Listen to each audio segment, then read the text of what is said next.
Dear friends, today I will read for you The Night Stay written by Shelley. So let's begin with the story. Lost in her thoughts, Wally was sitting soulless in the backyard of the house. Her dry lips and bared cheeks started tingling in the overpowered numbness. Limiting the growling oceans within, she had failed to maintain the calm. Shanta could not understand why her eyes got wet again and again. Vali had come to her parents' house to see her mom with her 5-year-old beloved Rakesh.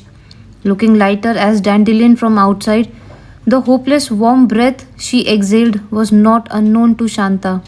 Shanta could not understand the thought of her getting into the fight with her husband.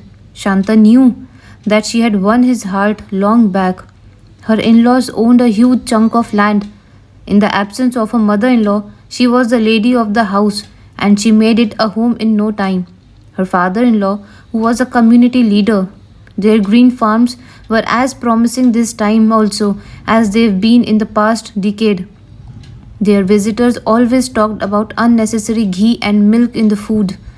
More than 20 servants were running the household day and night. Surrounded by all this wealth, Wali was equally respected by the villagers in the few days of her marriage.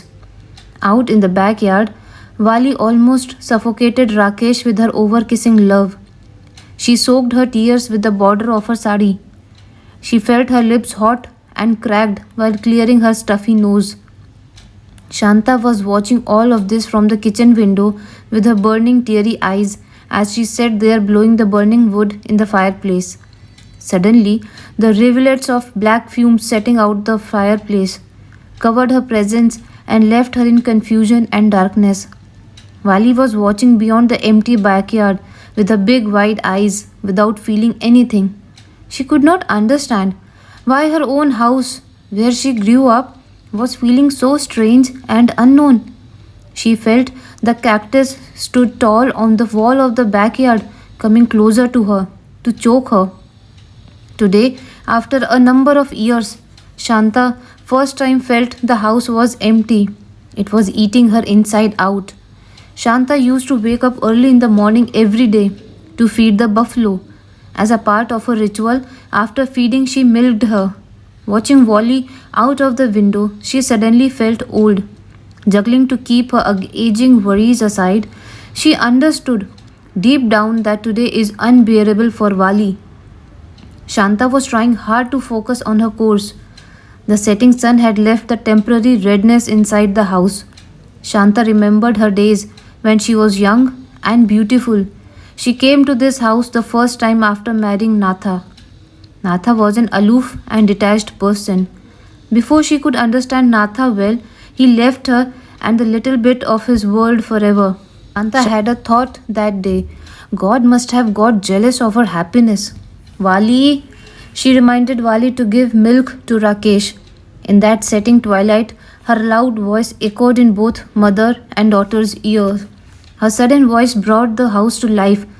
The daylight had started fading away outside. It was Raman's house opposite to her backyard, where Wali's sad eyes finally rested.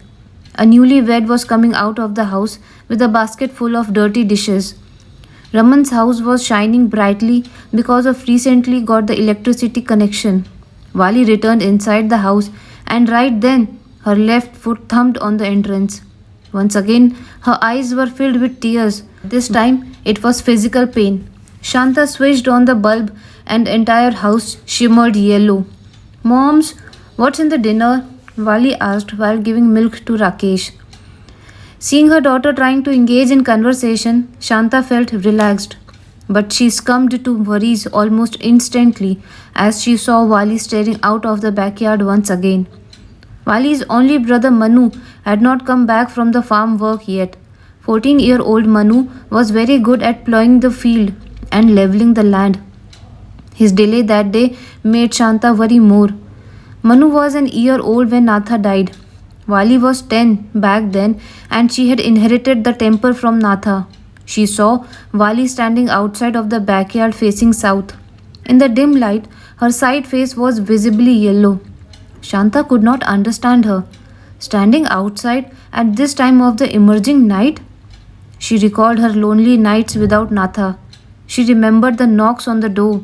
Someone had stood there in the backyard waiting for her night after night. She remembered answering the knocks, leaving behind Wali and Manu sleeping. But she could never cross the backyard. Her foot always returned back the moment she realizes the noise of Wagji snoring at the entrance. Her face used to turn dark upon realizing the mistake she might have made. She remembered going back to her bed and hitting her face hard, uttering Natha's name out. Because of the outburst, Wali used to wake up and stare at her mom. But she could never understand what was going on and used to go back to sleep peacefully. That night, after a long wait of 12 years, Wagji had gone to her native for 2 days. Last 2 decades, he had watched over this house. Wagji's loud snoring came to Shanta's ear at the moment. Wagji has aged now. She returned to the present. Manu had also arrived from the farm. Her eyes were still searching Wali beyond the darkness of the backyard. Far away from the backyard, Wali was disappearing in the freezing darkness. She headed towards the south. Wali recalled the place. This is where Raman took her in his arms and showered her with kisses. She could remember everything in detail. Her shivering body, the warmth of his breath, and his hot, wet lips taking over hers. Her intactness was shattered that day. She heard the sound of tying oxen. She came back from the memories on realizing that Manu is home. Mom must have finished cooking, she thought. She came back home. Darkness followed her inside the house. She saw that the vines had dried in the backyard. Of the backyard had got a lot of holes in it lately. Raman's house was vividly visible from these holes. Wali looked through the holes one more time and with a heavy heart she came inside. Khichdi was ready and on another stove kadhi was still boiling. Shanta was busy tossing shiro in the pan with more than usual butter. The entire house was filled with the scent of cooking flour and butter. Kesh was playing with the Manu Mama at the entrance. Shanta cooked shiro often when Natha was around. From the kitchen she observed Manu playing with Rakesh. Manu looked very similar to Natha. Often she got lost in Manu. He reminded her of Natha very badly. Shanta could not live a day without Manu and his growing presence was equally unbearable to her. Manu was growing up really fast and with age he made things more difficult for Shanta. In the long nights of monsoon, Shanta often used to caress Manu's face and Wali and saw this mother's love while sleeping in her bed. They sat together for dinner. Shanta could see her daughter lost. She wanted to talk to her, but words could not come out. Wali's overnight stay at her home had become unbearable to her. People used to say that Wali is too delicate to touch. Her milky white skin often showed the pink impression of the tiniest touch. They said that by mistake she is born to Nathas. She is no less than a Brahman girl. Had Natha lived, Shanta had bigger plans for her. She wanted her to become a school teacher. But Natha had already destined her to a rich, wealthy family. The boy was not at all a match to her. He was skin and bones, short and dense, dark. Shanta did not want to go against her late husband's word.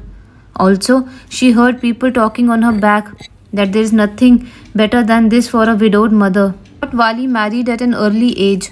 Both mother and daughter kept delaying her bidai, considering the incapabilities of the boy. Meanwhile, Wali neared the maturity. She started to understand the differences, but she also accepted her bad luck as a single parent girl child. Her father in law and husband did not want to lose a gem like her and hence kept waiting for the postponed dates. Shanta knew that it was unfair for her daughter. She had started realizing the foolishness of marrying her daughter to a stupid boy. She was already regretting it, but it was too late now. That evening, after helping her mother clean the kitchen, Wali went to Raman's house to meet them on a short visit to the home. Raman had gone to his relative's place. Wali saw his newly wedded wife. She instantly thought of not seeing Raman in past 5 years. And Rakesh? She could hear her fast beating heart. She was again taken aback to her past. After her marriage, time flew like an arrow. Raman went to the city to pursue further studies and got settled there only. His wife was also educated. On meeting her, Evening, Wali did not find her beautiful at all. Had Raman forgotten me? Wali was thinking. She had always thought that Raman would come to her house to invite her for his marriage. But Raman proved her wrong. She knew that Raman had come to her village to invite a few of his relatives. Since then, she was eager to see and meet Raman, introduce him to Rakesh. That night, after meeting Raman's newly wed wife, when she was coming back to her house, her right feet fell on the top of the tire tube of a broken cycle. In the piercing pain, she thought, was she betrayed? She came running inside the house and went straight to her bed. Shanta was awake. Wali preferred sleeping over talking to her mom. But she wasn't sleepy at all. Waters went silent.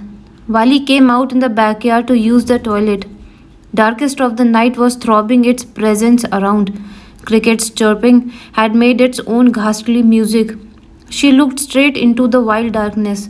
She was once again taken back to the beautiful evening with Raman. So many kisses on the neck, on the forehead, on the arms, on the chest, their bodies crushing together. Her silky soft handkerchief filled with sandalwood scent. She was sitting on Raman's lap near the well. They saw a snake swimming towards them in the algae water nearby. When they came out of that place, they saw a poor lady collecting cow dung in the distance. Shanta got out of her bed to have water. Wali was pretending to sleep. She had done it before as well. She remembered when the buffalo got her heat cycle, she kept grunting for nights together. Mother and daughter could not sleep those nights.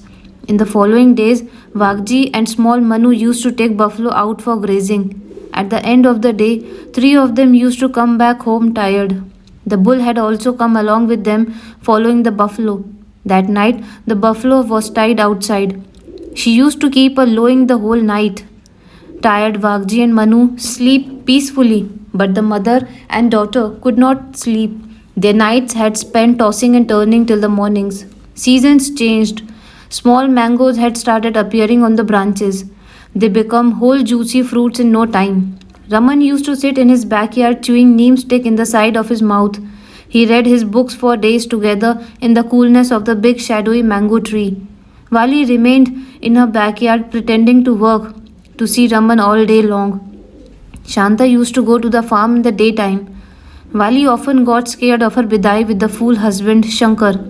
She saw Raman's playful eyes smiling back at her often. Shanta kept postponing her date of bidai every time. That evening, Shanta had gone to her relative's place. Wagji was going to sleep at the farm. Raman had bought fancy things for Wali from the city. Both went to the faraway field, to the one with the well. This time the snake had come out of the water and started slithering on the dry, cracked land. Darkness covered their naked bodies and everything happened. Both lay lying on each other hot mid. In a few days, Raman went back to the city. Wali did not bleed the next month, and a month after that. She informed her mother about it. Piercing silence overcame the house. Without waiting any more, Wali was sent to visit her sick mother-in-law. Shanta waited for her that evening, but she stayed over at her in-laws for 2 more nights. She managed to get behind the closed door with Shankar. He liked her more that night. In a few days, Wali was set for her bidai. The news was out. Wali chuckled and everyone loved her more. Before her god bharai, her mother-in-law passed away. But because she birthed a baby boy, nobody ended up with any grudge. Wali was tired of dressing up and carrying off herself. 5 years was not a small time. Today, she had come home for a night to feel better. She woke up early next morning. While paring her neem stick, she saw the backyard one more time in the daylight. It was desolate, with holes everywhere and dangling dried vines. She could not bear the sight of it. She decided to leave her house without fasting the break. You do not look healthy. You are not well, Shanta finally spoke. And that night, Wali was looking older than Shanta. It's nothing like that, Mom. Wali digressed the talk. That hunger will not go away easily, Shanta wanted to say but could not. Shanta picked up Rakesh and showered him with kisses. Wali felt the tingling hot rush on her lips and cheeks. This time, Wali could not look beyond the backyard. She tried hard to walk. She did not want to stay here a second more, but she did not feel like going anywhere else. Finally, her tearful eyes matched Shanta's, longing for it. Shanta broke into tears. Wali could not bear this and left. She started walking on the path, not going anywhere. So, friends, this is the end of the story, and you can also listen to the Hindi narration and Hindi stories from the famous writers and other authors also on my other channel, and you can find the link in the description box.